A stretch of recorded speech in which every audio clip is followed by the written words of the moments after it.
Hi all, this is Solo. Alright, so monster taming games have seriously leveled up in 2025. It's not just catching cute little guys anymore. How about we got crafting, we got survival, we got some MMOs, we got some fusion, some time traveling, you name it. And honestly, 2025 might be one of the best years for the monster catching games that we've ever had. So today I'm running through 5 games that absolutely are worth your time, plus a certain Digimon game that at the end of the day is not only made Digimon better, it's actually probably one of the best Digimons out to date, right? So let's get into it. Right, the first one. The first one is Palworld. So a lot of people know about the Nintendo's again versus Palworld court battles going out at the minute. Nintendo actually lost, from what I understand, the actual court battle, which is a very, very rare sight indeed. Nintendo are notorious for going after people in the courtroom and basically trying to bully them into submission. But Palworld seems to have actually won this one. So let's go with the obvious one. Number one is Palworld. Yeah, it's basically Pokemon with guns, right? Everyone jokes about it when it dropped, right? But man, it's actually so fun to play. And you land in this massive open world, you find these creatures called pals, and basically do whatever you want. You can fight with them, build bases, fly around, automate stuff. It's kind of ridiculous. And the best part is, it's actually chill once you get into it. 1 minute you're collecting eggs, the next time you are running a factory powered by penguins with hard hats, right? In 2025, updates were made to make it even better.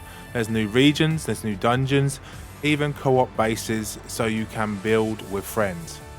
It's chaotic, creative, and honestly one of those games that you just kind of get sucked in. You go, I'll play for 20 minutes, but then suddenly you look at the clock and it's like 3 a.m. And honestly, the slop that they brought out on the Pokemon side of things, Palworld just looks that much better, right? Yeah, Pokemon's really not doing themselves any favors on this one. So my first choice is definitely Palworld, right? Alright, so let's get to number 2. This is called Cassette Beasts. Many people probably haven't heard about this one, but it's actually sitting at a very, very positive, like 95% or something review score on Steam with like, I think it's like 8,000 reviews or something crazy like that. This one's kind of special. It's like an indie spin-off of, like Monsters RPG, but with a cool twist. So instead of catching monsters in this game, you record them into these old cassette tapes. Yeah, those vintage mixtapes, if you don't know what I mean. It's like them tapes they used to use before CDs, right? Then, in battle, you actually transform into them. So here's the fun part. You can fuse any 2 monsters together, any 2 monsters. Like, literally any combo to create a brand new creature. Some of them are awesome and some are just nightmare fuel, right? The world looks beautiful. It's retro pixel art, there's great characters, and there's tons of secrets. And they just dropped a big Lost Tracks update with new fusion, new music, and more monsters. If you're into games that feel creative or just a bit weird, this one's perfect. Kind of gives you that old school style sort of Pokemon, red and blue and green sort of vibe when you're traveling along the world. And this one is definitely one to get, and it's like less than 20 bucks. It's on Steam as well. Absolutely one you should try out. Alright, so number 3. Up next, we got Monster Sanctuary. This one's a little different. It's like a 2D side-scrolling monster RPG, kind of like Pokemon, but with a Metroidvania sort of had a baby, right? Every monster you collect helps you explore. One guy glides, one climbs, one smashes walls. It's all interconnected, right? The combat is turn-based, but it's super tactical. It's not just spam your strongest move over and over again. You've got to think about combos, buffs, and chaining attacks for max damage. And there is a skill tree that goes deep. Like, if you're into like mid-maxing, you're gonna love this. They've also added a roguelike mode this year for like new bosses, the works. It's one of those games where you start casually, and then 3 hours later on, you got your spreadsheet open. It's kind of cool, dude, right? It's kind of cool. Especially if you're like into Path of Exile and stuff like that. It's similar sort of vibes, but in a monster catching way. Alright, so number 4 is Temtem. Still one of the best multiplayer monster games out there. If you ever wanted Pokemon but online, this is basically it.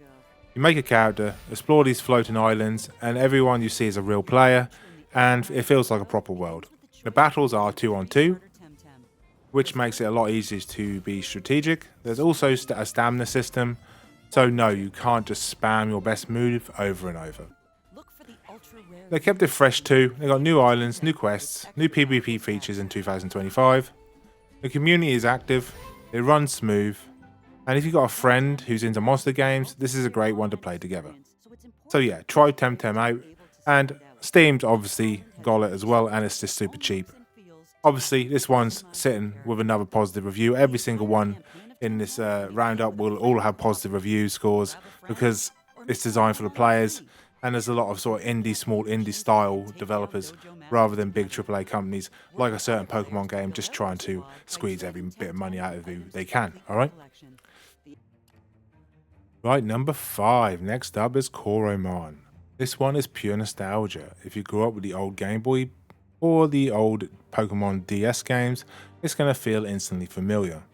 It's got a clean pixel art style, catchy music, and even a surprisingly deep story about ancient titans and a research lab gone wrong. But what I love about it is how customizable it is. You can tweak the difficulty, change XP rates, and even turn on permadeath if you're a masochist, right? They also dropped the Eternal Area update this year with daily challenges, ranked battles, and all that good stuff. It's a simply cozy and honestly way more polished than people give it credit for. Alright, bonus time. I have to talk about this one, Digimon Story, Time Strangers. It came out pretty recently, and I'm not exaggerating, it's probably one of the best, or if not the best Digimon games in years.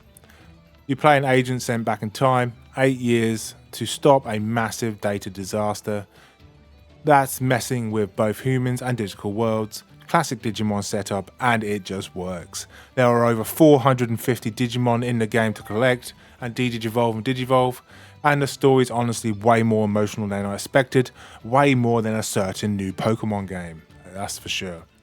It's got a mix of Cyber Sleuth and kind of Persona vibes, it's stylish, and it's just got a good story, dude. It's really, really good. If you know my channel, you know I cover this game a lot.